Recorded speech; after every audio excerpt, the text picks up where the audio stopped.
Bismillah. A'udzu billahi minasyaitonir rajim. Bismillahirrahmanirrahim. Assalamualaikum warahmatullahi wabarakatuh. Waalaikumsalam warahmatullahi wabarakatuh. Alhamdulillahirabbil alamin. Alhamdulillahilladzi khalaqas samawati wal ard wa ja'ala adh-dhulumati wan nur. Nashhadu an la ilaha illallah wa nashhadu anna Muhammadan abduhu wa rasuluh. Allahumma salli wa sallim wa barik ala Muhammad wa ala alihi wa ashabihi ajma'in. Rabbi shrah li sadri wa yassir li amri wahlul 'uqdatam min lisani yafqahu qawli. Ibu, orang tua kami, alim ulama, cerdik pandai, tokoh masyarakat, abang kakak dan adik-adik yang kami sayangi, kami doakan semoga kita semua dalam keadaan sehat walafiat. Allah beri kita rezeki yang penuh berkah melimpah ruah, dan kemudian semoga Allah kokohkan iman istiqomah kita sampai nanti kita kembali menghadap Allah Azza wa Jalla. Amin ya rabbal alamin. Bersyukur kepada Allah dengan mengucapkan alhamdulillah, sampai detik ini Allah masih hidupkan kita, masih Allah sehatkan kita, dan kemudian masih Allah pilih kita menjadi seorang hamba yang memiliki hati, yang hati itu masih terpaut dengan Allah Ta'ala. Masih Allah pilih kita sebagai seorang hamba yang memiliki hati, yang hati itu masih cinta untuk hadir dalam majlis ilmu dan mulia. Rasulullah SAW bersabda, "Man salaka tariqan yaltamisu fihi ilman, sahalallahu bihi tariqan ilal jannah." Siapa yang kakinya mudah melangkah untuk hadir menuju majlis ilmu, maka akan Allah mudahkan baginya jalan menuju surga. Salawat dan salam kita doakan semoga senantiasa tercurah untuk kekasih kita baginda dan mulia Nabi Muhammad SAW. Mudah-mudahan seiring banyaknya kita bersalawat kepada Rasulullah, kelak di yaumil kiamah Rasulullah berkenan untuk memberikan syafaatnya kepada kita semua. Ibu kami yang kami muliakan, kita awali pertemuan kita pagi ini dengan sama-sama membaca surat Al-Fatihah. Boleh? Baik. A'udzu billahi minasy syaithanir rajim. Bismillahirrahmanirrahim. Alhamdulillahi rabbil alamin. Ar-Rahmanir Rahim. Maliki yaumiddin.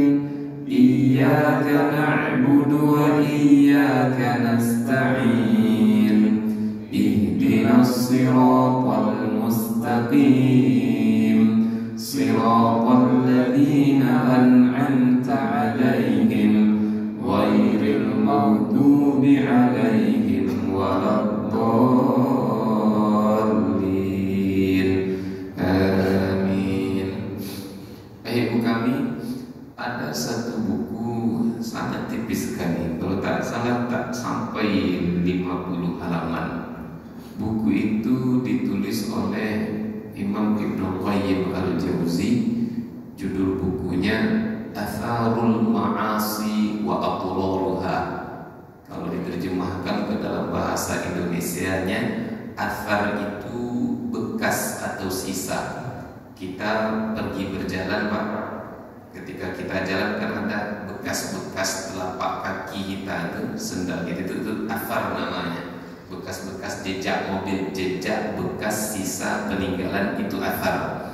Atharul ma'asi, bekas jejak perbuatan maksiat. Wa athraruha, dan kemudaratan-kemudaratannya. Itu lebih kurang kalau diterjemahkan secara letter-let. Tapi kalau diterjemahkan ke dalam bahasa yang lebih sederhananya, bisa kita terjemahkan ke dalam arti akibat berbuat maksiat. Kalau arti secara letter-letnya tadi, perkataannya tadi, bekas-bekas, sisa-sisa peninggalan maksiat dan kemudaratannya. Itu arti secara letter-let dari buku tadi. Kalau kita sederhanakan artinya tadi apa? Akibat berbuat maksiat. Di dalam buku itu ada lebih 10 hal yang dijelaskan yang akan terjadi ketika seorang hamba bermaksiat dalam hidupnya. Di antaranya Bapak Ibu yang kami muliakan, yang pertama akibat berbuat maksiat itu bahwasanya maksiat akan menghambat atau menghalangi rezeki seorang manusia. Yang kedua, akibat berbuat maksiat itu maksiat dapat mengundang datangnya malapetaka, bencana ataupun musibah. Yang ketiga, maksiat itu dapat menyebabkan seseorang tersiksa di dalam kuburnya. Kemudian yang keempat, maksiat dapat menyebabkan seseorang mendapatkan azab di yaumil qiyamah. Yang kelima, maksiat dapat menghambat ilmu. Kemudian yang keenam, maksiat dapat menghambat seseorang untuk mengamalkan ilmunya. Yang ketujuh, maksiat dapat menyebabkan tertolaknya doa seorang hamba. Kemudian yang kedelapan, satu pintu maksiat itu cukup untuk membuka keran-keran pintu-pintu kemaksiatan yang lainnya. Yang kesembilan, dengan sendirinya dia akan menjadi budak laknatullahi ta'ala. Dan yang kesepuluh, maksiat itu dapat menggelapkan atau membutakan hati seorang manusia. Dan kemudian yang ke-11, dengan sendirinya dia akan direndahkan, dihinakan oleh sesamanya. Itu lebih kurang akibat yang akan terjadi ketika seseorang berbuat maksiat. Satu apa tadi Bu? Maksiat dapat menghambat rezeki. Dua, mengundang bencana, musibah, petaka. Yang ketiga, mendapatkan azab kubur. Yang keempat, azab di yaumil qiyamah. 5, lupa kami Ustaz.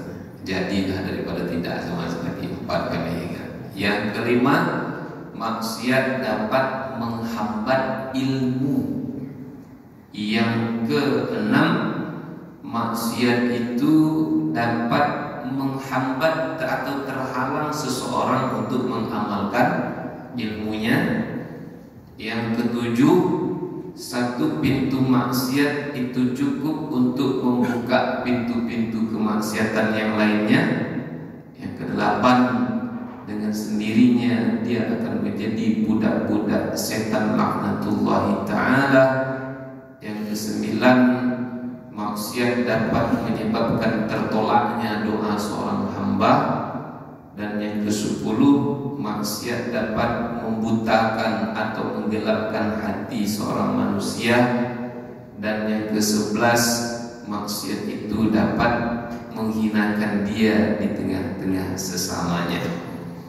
Kita coba urai satu persatu Bapak Ibu yang kami muliakan. Yang pertama, maksiat dapat menghambat rezeki.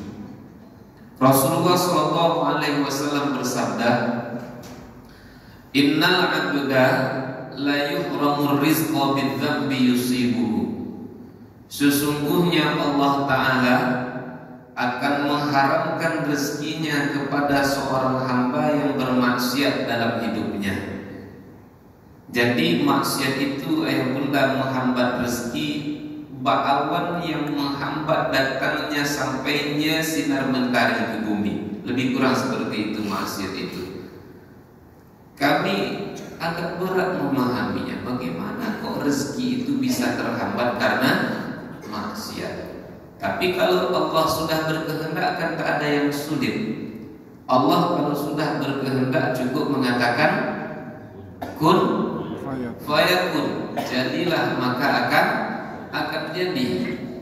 Mudahnya kami memahami sekalipun sulit sebenarnya Pak, diyakini saja. Pokoknya kalau Allah sudah berkehendak maka mudah semuanya. Tak ada yang berat bagi Allah Ta'ala. Baru kami dapat memahaminya. Rezeki itu akan terhambat ketika seseorang berbuat maksiat. Pernah ibu kami pas zuhur orang azan, parkirlah kami di depan tuh, dekat gerbang kita tuh. Pas kami parkir, pas mau keluar dari mobil, tiba-tiba ada, saya tengok bapak-bapak yang bawa becak yang parkir juga di sebelah saya. Di atas becak itu saya tengok ada 3 orang. Satu saya prediksi suaminya, satu lagi istrinya yang terbaring di dalam becak itu, yang satu lagi anak perempuannya. Ibu kami yang dimuliakan Allah, maka tergeraklah hati saya untuk bersedekah ketika itu. Ambil dompet, keluarkan duit 100.000. Mudah-mudahan tak ada usuriah di sini. Kalau ada usuriah, semoga Allah ampunkan dosa saya. Amin. Ya Rabbal Alamin. Pas saya mau memberikan duit 100 tadi, mobil kan belum saya matikan lagi Pak. Pas saya mau memberikan duit 100.000, tiba-tiba orang komat. Allahu Akbar, Allahu Akbar, asyhadu an la ilaha illallah, dan seterusnya. Tiba-tiba hati kecil saya kok berubah dia dan berkata, Bapak ini sholat enggak ya? Kata saya pula, Bapak ini sholat enggak ya? Turun bapaknya dari motor, dia posisi pas di sebelah saya.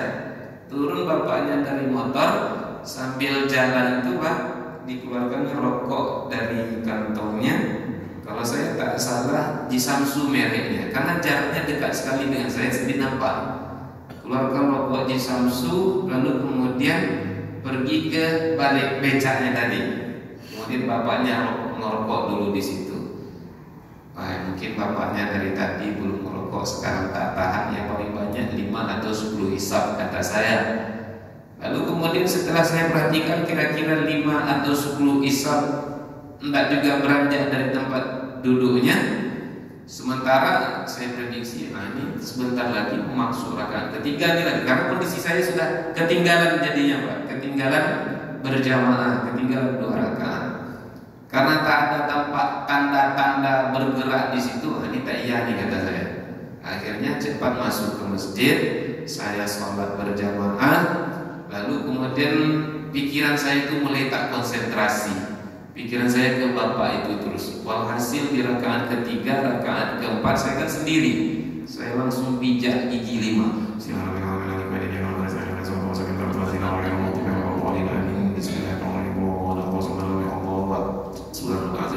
Secepat-cepatnya. Kira-kira ada bacaan yang lebih cepat daripada ini Pak?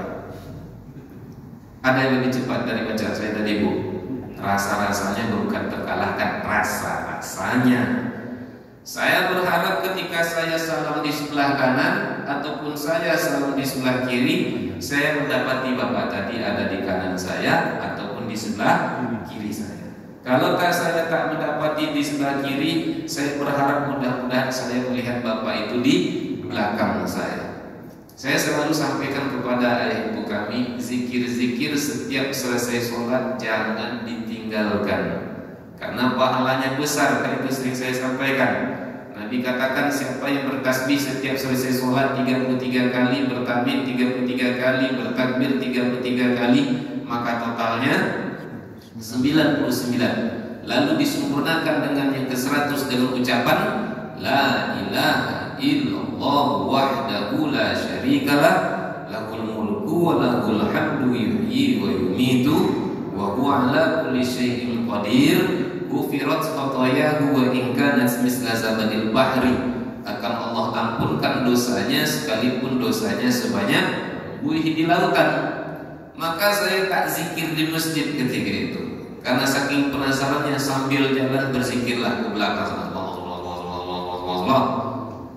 Saya dapati bapak di sana seakan-akan dia telah selesai pula melaksanakan sholat, padahal prediksi saya ini belum mungkin sholat lagi, karena setidaknya waktu akan terpakai juga untuk berwudu. Itu prediksi saya Bapak Ibu, karena posisi saya ketika itu langsung ke masjid masih dalam keadaan berwudu. Lalu kemudian masuk ke dalam mobil, hati saya bolak-balik, sedekah enggak ya, sedekah enggak ya, sedekah enggak ya, sedekah enggak ya. Berusaha memenangkan hati saya. Kalau sudah berniat untuk bersedekah, ya sedekah saja. Ngapain pula sekarang pilih-pilih, pikir-pikir, bingung pula mau bersedekah atau tidak, diberikan atau tidak. Ayo kami bobolak terus hati saya. Ayo bunda, hati kita ini dikuasai oleh siapa? Allah. Siapa yang menguasai hati kita? Siapa? Allah. Allah yang menguasai hati kita. Qalbul insan baina yaday rahman. Hati seorang manusia itu ada di dalam genggaman Ar-Rahman, ada di dalam genggaman Allah Subhanahu wa ta'ala. Hati itu, arti dari hati itu adalah qalbun, itu artinya bolak-balik, bebolak-balik, itu arti qalbun itu. Dia ada qalbun satu, ada kalbun satu, beda ya. Manajemen qalbu, bukan manajemen kalbu. Kalau manajemen qalbu lebih kurang menata hati. Kalau manajemen kalbu, kalbu itu anjing artinya, maaf cakap. Berarti mendidik apola, itulah lebih kurang maksudnya ya. Sehingga pepatah Arab mengatakan la yusammal qalbu qalban illa litaqallubihi. Tidaklah dinamakan hati itu dengan qalbun kecuali karena bebolak-baliknya. Maka supaya hati kita itu tidak bebolak-balik terus dia kokoh, makanya ada satu doa yang diajarkan oleh Nabi, ya muqallibal qulub tsabbit qalbi ala dinika wa ala taati rasulika. Ya Allah, zat yang maha membolak-balikkan hati. Yang membolak-balikkan hati siapa? Allah. Zat yang maha membolak-balikkan hati. Kokohkanlah hati kami di dalam agamamu, kokohkanlah hati kami di dalam ketaatan kepada Engkau dan juga ketaatan kepada Rasulmu ya Allah. Bobolak terus Bapak Ibu yang dimuliakan Allah Subhanahu wa ta'ala. Walhasil yalah, tetap aja lah bersedekah, tapi tidak bisa 100 nih, kata saya 1000 aja lah. Ambil lagi dompet. Pas ambil dompet ternyata duit ketika itu yang paling kecil kebetulan cuma 10.000. Saya biasanya di dompet saya setidaknya duit 1000 itu selalu ada, setidaknya untuk mengisi dompet. Nah itu intinya Bapak Ibu. Nggak ada pula duit 1000, yang ada cuma 10.000. Ya udahlah, daripada tak ada sama sekali, saya berikanlah duit 10.000 itu. Sampai sekarang masih terpikir-pikir, duit yang saya berikan kemarin dipakaikan buat apa ya? Jangan-jangan dibelikan pula buat rokok. Semestinya dibelikan untuk obat dan seterusnya, tapi kemudian dibelikan pula karena saya melihat itu. Ayat kami dimuliakan Allah, kalau dia sholat dia dapat berapa tadi? 100. Tapi karena tak sholat 10.000 cuma. Dan itu pun kadang-kadang akhirnya kan dipaksa-paksakan jadinya Pak. Sama kayak Bapak Ibu, kita di di lampu merah ada orang ngamen atau ada orang yang bersihkan kaca kita itu Pak. Dia ngamen di samping kita nih. Kan sudah kita katakan enggak perlu. Kan intinya enggak usah Bapak ngamen, saya tak ingin mendengarkan dan seterusnya. Intinya Bapak tak mau ngasih duit ketika itu. Tapi karena diputarnya pula 12 nyanyi di situ, semakin lama dia menyanyi di situ. Akhirnya ibu tetap memberikan, tapi dalam keadaan redo atau tak diredoi? Tidak redo kan? Yaudah supaya dia cepat pergi, akhirnya dikasih juga duit 2.000. Itu yang saya pahami Bapak Ibu dimuliakan Allah. Karena dia tak sholat, akhirnya rezekinya terhambat. Kalaupun dia mendapatkan, tapi kemudian Bapak Ibu hati kita berkata-kata.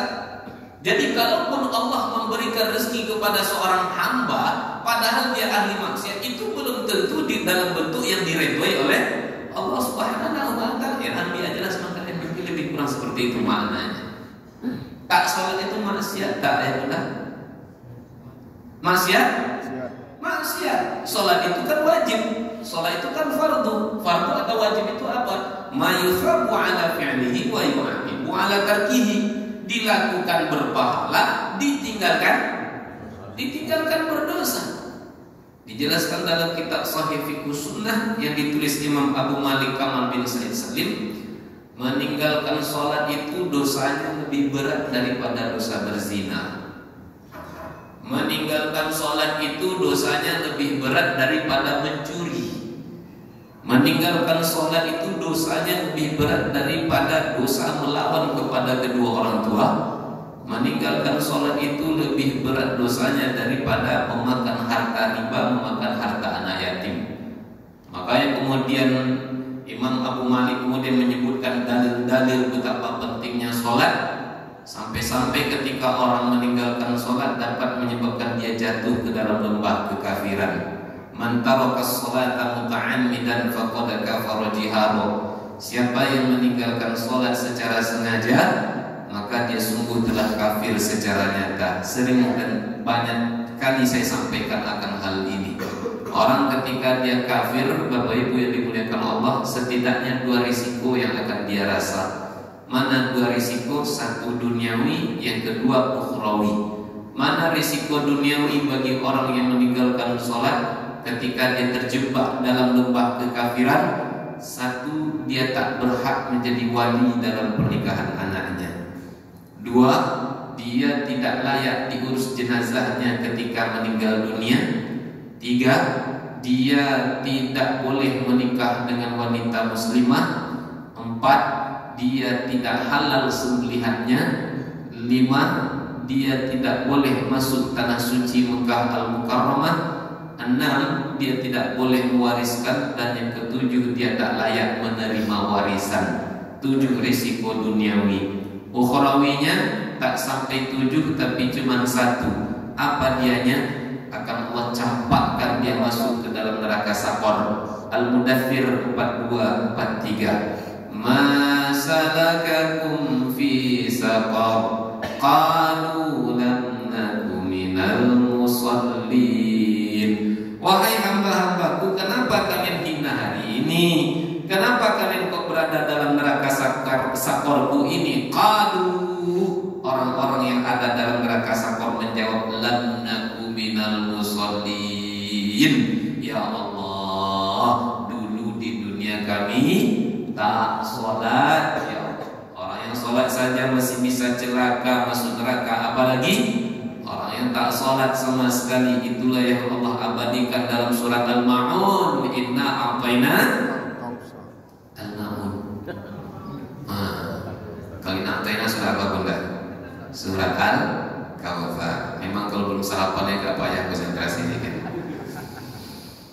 Ara'aital ladzi yukadzibu bid-din fadzalikal ladzi yad'ul yatim wa la yahuddu 'ala ta'amil miskin alladzina hum an salatihim sahun. Fawailun, maka celaka siksa neraka untuk orang yang sholat. Siapa orang yang sholat tapi masih celaka, menderita, diazab di sisi Allah Ta'ala? Sahun, bagi mereka yang lalai, ditunda-tundanya kah, tak mau berjamaah kah, tak khusyuk kah, dan seterusnya. Karena dia berbuat maksiat, akhirnya rezekinya terhambat. Jadi kalau ada orang hari ini bertanya, kenapa lah rezekiku payah kalian? Kenapa ya hidupku susah kalian? Barangkali dosa kita banyak. Apa dosa kita? Mungkin pernah menyakiti hati kedua orang tua kita. Apa yang menyebabkan rezeki kita terhambat? Barangkali kita masih meninggalkan hal-hal yang diperintahkan Allah Subhanahu wa Ta'ala. Apa yang menyebabkan rezeki kita terhambat? Barangkali ibu masih ada iri hati atau dengki, iri sama mertua sendiri. Sama mertua sendiri pun iri. Kecuali kalau bapak punya istri 3, punya istri 4, bunda iri kepada istri bapak yang kedua atau yang ketiga, mungkin agak jadi juga lah sedikit pak. Ini kadang-kadang orang atau seorang perempuan iri kepada mertuanya sendiri. Banyak tuh benar korban nampaknya ini.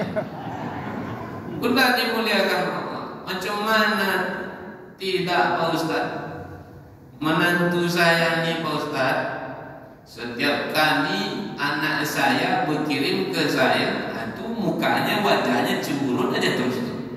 Dia hendaknya semuanya ke dia.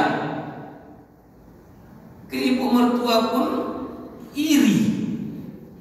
Maka bunda perlu bunda pahami, you are the second woman in our life.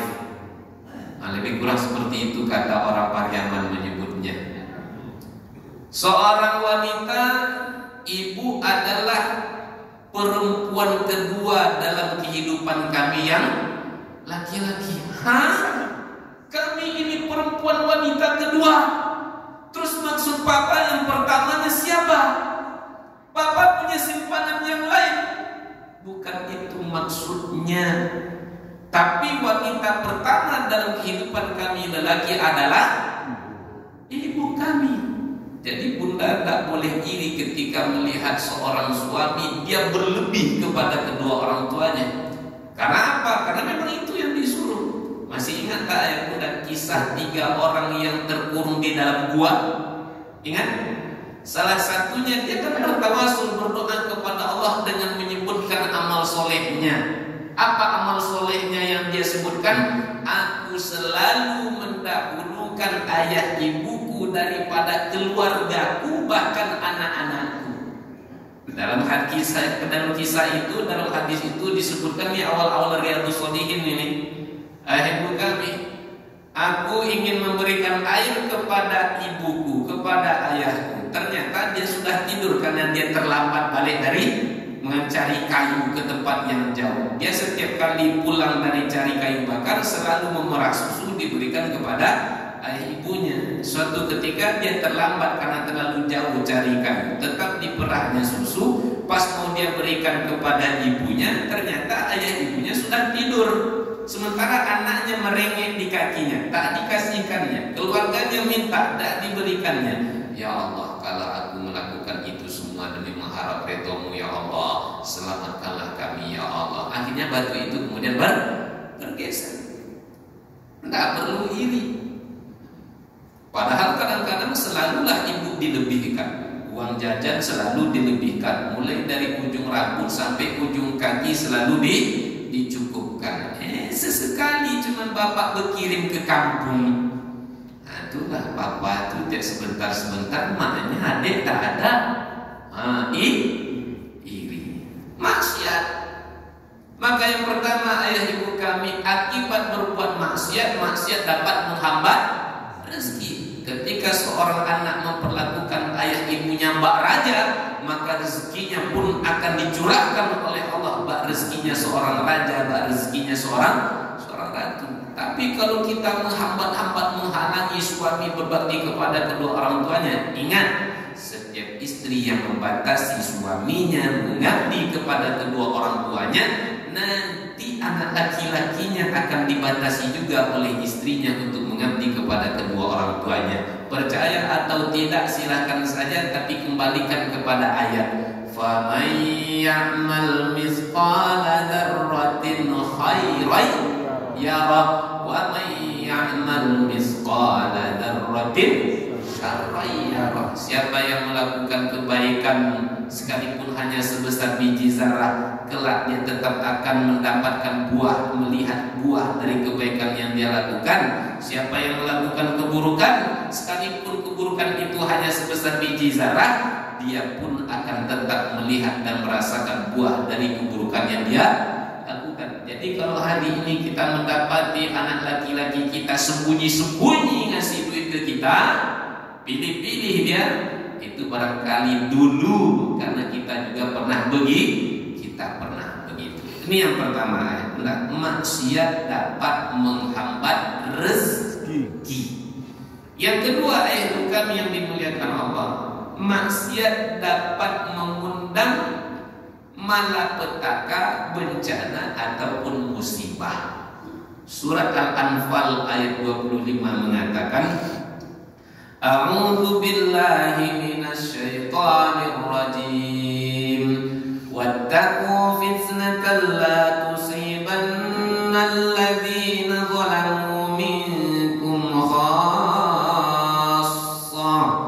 Dan takutlah kamu akan malapetaka, bencana juga musibah, yang mana petaka bencana musibah itu tak hanya menimpa orang-orang yang berbuat zalim saja, tapi orang yang cinta dengan amal soleh, rajin pergi ke majelis ilmu, tak ketinggalan sholat duha, setiap malam selalu sholat tahajud witir, Senin Kamis puasa sunnah, sedekahnya banyak untuk beli karpet kita yang masih berhutang sekitar 130 juta.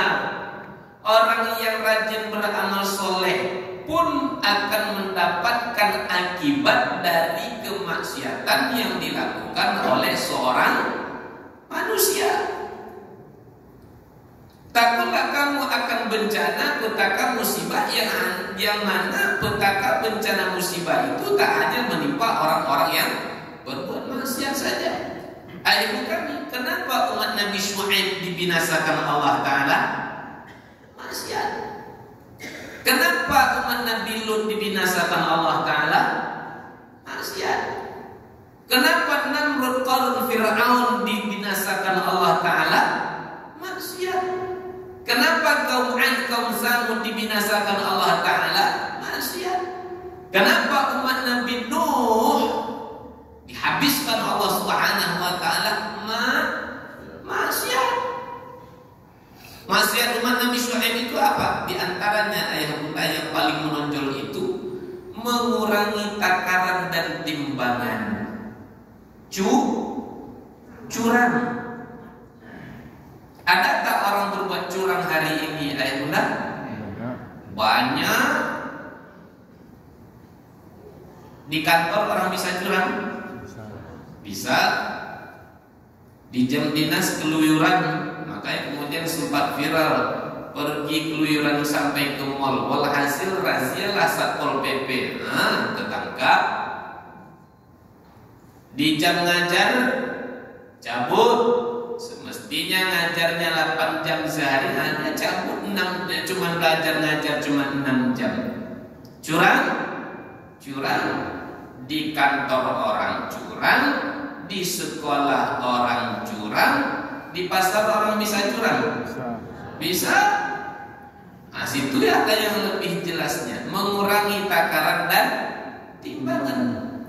Wailul lil mutaffifin alladzina idza kanu 'alan nasi yastawfun wa idza kanuhum aw wazanuhum yukhsirun. Celakalah bagi para pelaku curang. Giliran mereka membeli, mereka minta dilebihkan. Giliran menjual, maka mereka kurang-kurangkan. Ibu beli cabai, ibu beli duku, kan biasanya banyak berserak di pinggir jalan. Beli duku agak 2 kilo pak. Oke bu, diambilkanlah 2 kilo. Sambil mengambil yang 2 kilo, pilihkan yang agak besar-besar ya pak. Oke bu, kuliah cukup pak. Kuliah bu. Mencubuh, orang mencubuh itu begini. Ini,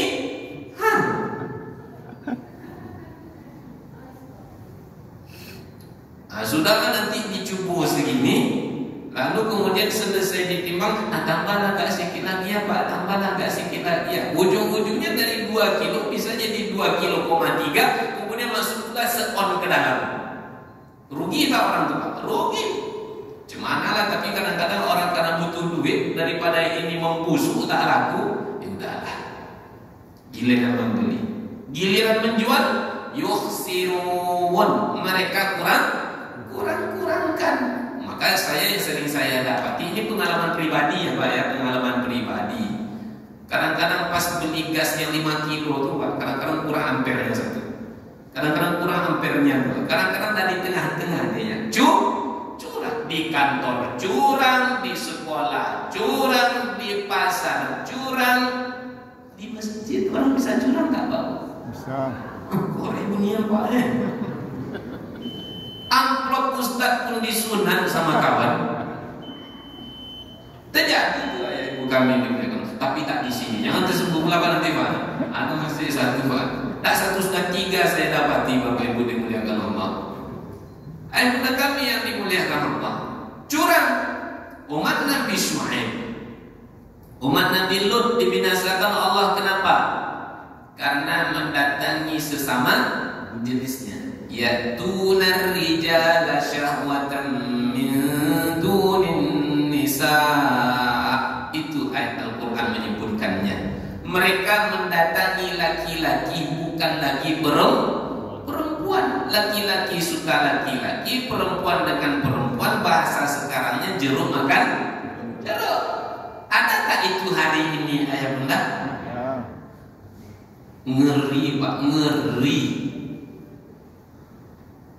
Kemarin sampai cerita kawan saya. Betul ya Bang ceritanya? Betul Ustaz kata dia. Anak kelas 2 SD diisapnya pensil kawannya Pak. Saking begitu sudah sampai kepada anak-anak hari ini Pak, perbuatan itu, virus itu. Makanya kita hati-hati dengan, memang berat tantangan menjadi seorang ayah, seorang ibu sekarang ini Pak. Fitnahnya luar biasa. Tapi ayah bunda, sekalipun berat maka ketahuilah pahalanya juga besar. Al-jazā'u 'alā qadril masyaqqah. Besar kecilnya pahala yang didapat oleh seorang hamba tergantung dengan besar kecilnya tantangannya di waktu melakukan suatu pekerjaan atau suatu amalan. Anak-anak kita memang hari ini sengaja dirusak. Apa yang merusaknya? Game online kah namanya, gadget lah kah namanya, media sosial lah. Apa yang ditengok anak-anak kita di media sosial hari ini Pak, ngeri. Saya aja kadang-kadang Pak ya, saya kan suka ngedownload kitab-kitab. Nah, kitab-kitab banyak nih saya download. Kitab pun kita download. Terakhir kitab tafsir Ibnu Katsir saya download Pak. Setelah selesai download keluarlah iklan. Setiap saya buka contohnya nih dia akan keluar nanti iklan di situ. Sebelum saya bisa sampai untuk menengok dan membuka kitab itu sendiri. Kan contohnya kan keluar lagi iklannya nih. Bapak Ibu dimuliakan Allah Subhanahu wa taala. Keluarlah berbagai macam bentuk notifikasi. Sampai-sampai dalam sehari saya mendapatkan 5 notifikasi. Terakhir yang saya dapati Bapak Ibu dimuliakan Allah, apa notifikasinya? Nonton bokep berbayar dapat hadiah. Itu tafsir Ibnu Katsir yang saya buka tuh Pak. Kira-kira bagaimana kalau saya membuka yang lainnya Pak? Itulah yang barangkali yang dilihat oleh anak-anak kita hari ini. Sedangkan yang surga yang nak kita tengok, neraka juga yang muncul di situ. Apalagi kalau memang neraka betul yang ditengok. Anak kita hari ini filternya semakin susah, semakin dibuang filternya. Melalui apa? Melalui pelajaran agama. Pelajaran agama cuma 2 atau 3 jam cuma seminggu. Dapat apa coba seminggu 2 jam atau 3 jam? Lebih menyedihkan lagi, kemarin dimunculkan isu katanya pelajaran agama sebaiknya dihilangkan. Untung banyak yang protes. Sempat tak ada yang protes ayah bunda, duduklah barang ini. Jadilah dia, karena memang tujuan mereka ingin menghancurkan agama. Mereka tidak senang dengan agama. Lalu kemudian pada akhirnya apa? Dibuat isu-isu sampah, opini-opini sampah. Itu kelompok radikal itu munculnya karena semakin rajin agama, belajar agama. Semakin dalam dia belajar agama, semakin radikal dia. Itu kelompok-kelompok teroris itu berasal dari orang-orang yang rajin pengajian. Tengok ciri-ciri teroris ya, tengok ciri-ciri radikalnya, panjang jenggotnya, di atas mata kaki celananya, kemudian pakai cadar istrinya.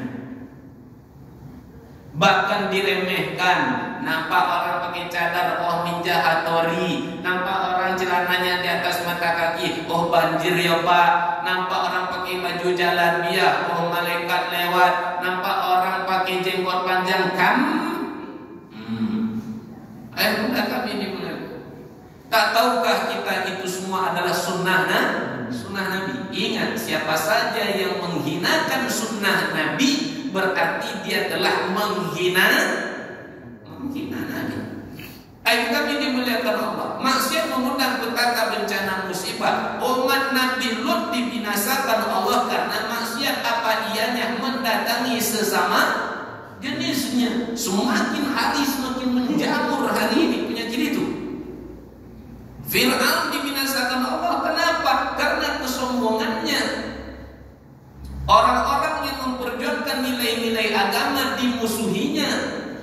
Orang-orang yang memperjuangkan yang hak itu hak, yang batil itu batil, diintimidasinya, diterornya, bahkan dia tak segan-segan untuk membunuhnya. Itulah yang dialami oleh Nabi Musa. Qarun kaya tapi bakhil, kedekut, pelit. Hari ini ada orang yang mengurangi takaran dan timbangan, ada orang yang berbuat curang. Hari ini ada orang yang mendatangi sesama jenis. Hari ini ada orang-orang yang memusuhi, mengintimidasi, meneror orang-orang yang memperjuangkan nilai-nilai kebenaran. Zaman boleh berubah, musim boleh berganti, tapi perangai umat manusia akan itu juga. Dosa umat Nabi Syuaib ada hari ini, dosa umat Nabi Lut ada hari ini, dosa umat siapa lagi? Dosa kaum Ad, kaum Samud, dosa Fir'aun, dosa Qarun, dosa Namrud ada hari ini. Bagaimana malapetaka bencana takkan datang silih berganti. Belum lagi kering air mata gempa bumi, datang lagi air mata tsunami. Belum lagi kering air mata tsunami, datang lagi air mata longsor gunung Merapi meletus. Belum lagi kering air mata gunung Merapi meletus, datang lagi air mata apa lagi Pak? Banjir lagi, tak henti-hentinya. Itu kenapa terjadi ayah bunda? Itulah karena kata Allah telah menjelaskan kepada kita, wattaqu fitnatan la tusibanna alladzina zalamu minkum khassah. Takutlah kamu akan petaka bencana musibah, yang mana petaka bencana musibah tak hanya menimpa orang-orang yang bermaksiat saja, tapi orang-orang yang berbuat baik pun akan mendapatkan akibatnya. Maka ingat tak ayah bunda dengan bahasa yang dibangun oleh Kiai Haji Zainuddin MZ. Yang mabuk, elo. Yang judi, elo. Yang zina, elo. Yang kena gue itu kalau saya tak salah. Akibat perbuatan manusia, dirinya celaka, orang lain pun akan celaka. Saya masih mencari sekarang nih ayah bunda. Ada sering disampaikan oleh guru-guru kita, kalau ada di satu rumah ada orang berzina, 40 ke depan kena, ke belakang kena, kanan kena, dan kirinya juga. Kan saya belum menjumpai lagi, masih mencari. Kalaupun tak dijumpai hadis ini, tapi setidaknya ayat telah menguatkannya. Ada dianya. Yang berbuat maksiat Qarun, tapi kemudian karena kemaksiatan Qarun, akhirnya kampung Qarun itu sendiri ditenggelamkan oleh Allah Subhanahu wa taala. Fa khasafna bihi wa bidarihil ardh. Kami tenggelamkan dirinya, wa bidarihi, dan kampung-kampungnya, al-ard, ke dalam bumi, wa makana minal muntasirin. Selamanya Qarun itu takkan mendapatkan pertolongan di sisi Allah Subhanahu wa taala. Kalau pribadinya berbuat maksiat, bagaimana Allah memberikan petaka kepadanya Ustaz? 1001 cara. Ayat bunda, saya masih ingat dengan ayat Al-Quran yang mengatakan, wa ahallallahu al-bai'a wa harrama riba. Allah menghalalkan jual beli, kemudian Allah mengharamkan riba. Nabi katakan, ar-riba thalatha wa sab'una abwab.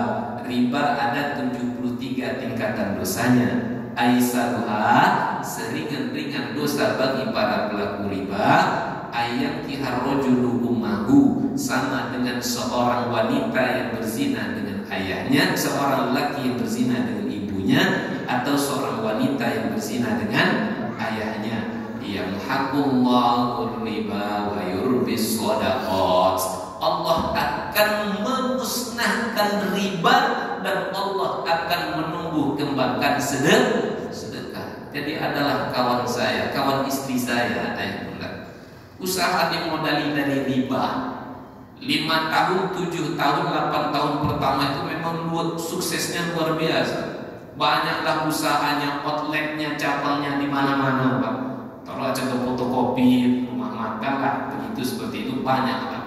Akhirnya karena duit banyak tentu senang. Sebentar-sebentar Singapura, Phuket Thailand, Prancis, Itali, ke Roma dan seterusnya. Awak jalan-jalan paling jauh ke Painan cuma. Itu pun nabungnya 2 tahun dulu. Nah, baru bisa agak seminggu di Painan. Kawan Singapura, Thailand dan seterusnya. Jam tangan sebentar-sebentar gonta-ganti. Kita paling tinggi 500.000, itu pun mikir sebulan. Tengok dulu hari ini, tengok besok, tengok kapan lah turunnya jam tangan ini. Kawan 30 juta. Tasnya sebentar-sebentar gonta-ganti. Rumah besar, mobil mewah. Yamhaqullahu riba. Allah akan memusnahkan, memerangi para pelaku riba pada akhirnya. Kun, kata Allah, jadilah, fayakun, maka akan jadi. Tiba-tiba tabrakan. Karena tabrakan, lalu kemudian kaki patah, diamputasi, cacatlah itu badan. Sehingga cinta pun berkurang. Karena badan sudah cacat, duit yang tadi berserak di mana-mana tuh habis untuk biaya berobat ke luar negeri. Pada akhirnya ayah bunda, duit tak ada, badan sudah cacat, diceraikan pula sama sang suami. Anak tak dinafkahi, belanja tak dikasih, lalu kemudian sang suami pun menikah dengan wanita yang lainnya. Sakitnya tuh di mana bunda? Nah, itulah kata orang tua kita, sudahlah jatuh ditimpa tangga pula akibat berbuat maksiat. Kami demikian dapat kami jelaskan. Mohon maaf atas segala kesalahan kekhilafan. Mudah-mudahan yang tersiksa di lain waktu dan kesempatan bisa kita sempurnakan. Kita bermohon kepada Allah, mudah-mudahan Allah jauhkan kita dari segala macam bentuk kemaksiatan, sebagaimana Allah menjauhkan antara timur dengan barat, antara utara dengan selatan. Ketika kita jauh dari kemaksiatan, maka kebaikan demi kebaikanlah yang mendekat kepada kita. Selamat di dunia, bahagia di akhirat. Allah kumpulkan kita semua dalam surganya Allah Ta'ala. Na'udzubillahi minasyaitonirrajim. Bismillahirrahmanirrahim. Alhamdulillahi rabbil alamin. Wassalatu wassalamu ala asyrafil anbiya'i wal mursalin wa ala alihi wa ashabihi ajma'in. Ya Allah, ya Karim, ampunkanlah dosa kami ya Allah. Ampunkanlah dosa kedua orang tua kami ya Allah. Sayangilah mereka ya Allah, sebagaimana mereka menyayangi kami waktu kami masih kecil ya Allah. Ya Allah, ya Karim, bila ada di antara kami yang sakit, mohon Kau sembuhkan ya Allah. Bila ada di antara kami lemah, mohon Kau kuatkan ya Allah. Bila ada di antara kami yang sedang ditimpa kesulitan, berilah kami jalan keluar untuk menyelesaikan semua kesulitan yang kami hadapi ya Allah. Ya Rabbana, bila ada di antara kami yang sedang punya hajat, sampaikanlah kami kepada hajat-hajat kami ya Allah. Ya Allah, ya Karim, bila ada di antara kami yang sedang berhutang, mohon beri kami kemudahan agar dapat melunasi semua hutang piutang kami ya Allah. Ya Allah, ya Rabbana, ya Allah, ya Karim, mohon jadikan kami dan anak cucu keturunan kami sebagai hamba-hamba yang senantiasa menjaga sholat yang 5 waktu ya Allah, yang mau berjamaah ya Allah, yang senantiasa membaca menghafal Al-Quran bulan mulia ya Allah. Ya Allah, ya Karim, mohon jaga anak cucu kami ya Allah. Jauhkanlah mereka dari pengaruh narkoba ya Allah. Jauhkanlah mereka dari pergaulan bebas ya Allah. Ya Allah, ya Karim, mohon beri kami rezeki yang penuh berkah melimpah ruah, agar dengan itu kami dapat bersedekah ya Allah. Agar dengan itu kami dapat menolong saudara-saudara kami yang dalam keadaan susah ya Allah. Ya Rabbana, mohon ya Allah, mohon Kau tutup rapat-rapat aib kami ya Allah. Jangan Kau buka-buka ya Allah, karena apabila Kau buka bukakan aib kami, betapa busuknya kami, pasti tak seorang pun yang mau berkawan dengan kami ya Allah. Ya Allah ya Karim, mohon ampunkan semua dosa kami ya Allah, yang kami tahu maupun yang kami tak tahu, yang kami sengaja maupun yang kami lupa ya Allah. Ya Allah ya Rabbana ya Allah ya Karim ya Mujibas Sa'ilin, mudahkanlah bagi kami segala macam bentuk kebaikan ya Allah, dan jauhkanlah kami dari segala macam bentuk keburukan dan kemaksiatan ya Allah. Jangan Engkau beri kami kesempatan untuk berbuat maksiat walau hanya 1 detik saja ya Allah. Ya Allah ya Karim ya Mujibas Sa'ilin, jadikanlah negeri kami negeri yang aman dan tentram, baldatun thayyibatun wa rabbun ghafur. Ya Rabbana, bila kelak suatu saat ajal itu pun akan datang menjemput kami ya Allah, mohon ya Allah jangan Engkau cabut nyawa kami dan untuk sedang berbuat maksiat ya Allah, tapi cabutlah dalam keadaan taat ya Allah. Engkau pernah mengambil nyawa seorang hamba dalam keadaan berzina, mengkonsumsi narkoba, kami tak mau ya Allah. Jangan ya Allah, jangan Kau ambil nyawa kami dalam keadaan hina, tapi ambillah dalam keadaan mulia ya Allah, dalam keadaan sholat, dalam keadaan sujud. Ambillah nyawa kami dalam keadaan mengucapkan kalimah la ilaha illallah, karena Rasulmu menjanjikan ya Allah, siapa yang akhir kalamnya di waktu ajal datang menjemputnya mengucapkan kalimah la ilaha illallah, maka ia akan masuk ke dalam surgamu ya Allah. Allahumma Rabbana atina fid dunya hasanah wa fil akhirati hasanatan wa qina adzaban nar. Subhanaka rabbil izzati amma yasifun wa salamun alal mursalin walhamdulillahi rabbil alamin. Taqabbalallahu minkum minna wa minkum wa taqabbal ya karim. Subhanakallahumma wa bihamdika asyhadu an la ilaha illa anta astaghfiruka wa atubu ilaik. Wassalamualaikum warahmatullahi wabarakatuh. Waalaikumsalam warahmatullahi wabarakatuh.